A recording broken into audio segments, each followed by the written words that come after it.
শ্মশানের কালো ছায়া। পশ্চিমবঙ্গের এক ছোট্ট গ্রাম, রামচন্দ্রপুর। গ্রামের শেষ প্রান্তে এক পুরনো শ্মশান, পাশে বিশাল বটগাছ। দিনের বেলা জায়গাটা শান্ত, কিন্তু রাতে কেউ সেখানে যায় না। গ্রামের ছেলেরা বলতো, ওখানে নাকি কালো ছায়া ঘোরে। একদিন শহর থেকে গ্রামে এলো অর্ণব। সে ভূতের গল্পে বিশ্বাস করে না। দাদুর মুখে শ্মশানের গল্প শুনে সে হেসে বলল, ভূত বলে কিছু নেই। দাদু সতর্ক করলেন, সবকিছু চোখে দেখা যায় না রে অর্ণব। কিন্তু অর্ণব কৌতূহলী। এক পূর্ণিমার রাতে সে একাই শ্মশানের দিকে রওনা দিল। হাতে টর্চ, পকেটে মোবাইল। শ্মশানের কাছে পৌঁছতেই ঠান্ডা বাতাস বইতে লাগল। হঠাৎ বটগাছের ডাল নড়ে উঠল। খরর খরর।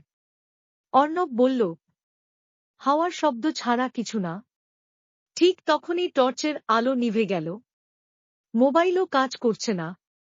চারদিক অন্ধকার। হঠাৎ সে দেখল, বটগাছের নিচে কালো ধোঁয়ার মতো কিছু একটা ঘুরছে।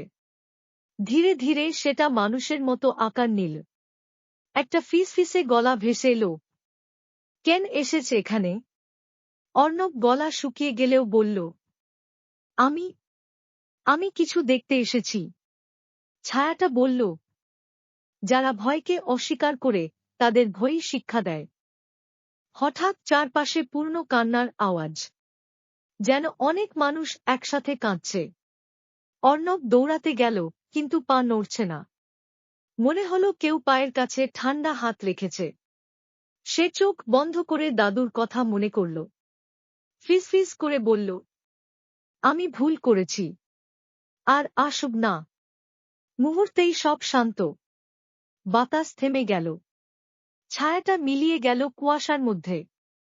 অর্ণব দেখল সে একা দাঁড়িয়ে আছে। টর্চ আবার জ্বলে উঠেছে।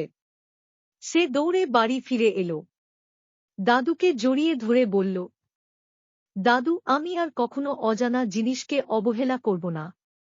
দাদু শুধু হেসে বললেন, ভয় আমাদের শত্রু নয়, সাবধান হওয়ার শিক্ষা দেয়। পরদিন সকালে শ্মশানে গেলে কিছুই দেখা গেল না। যেন কিছুই ঘটেনি। কিন্তু অর্ণব জানে, পূর্ণিমার রাতে বটগাছের নিচে এখনো সেই কালো ছায়া অপেক্ষা করে।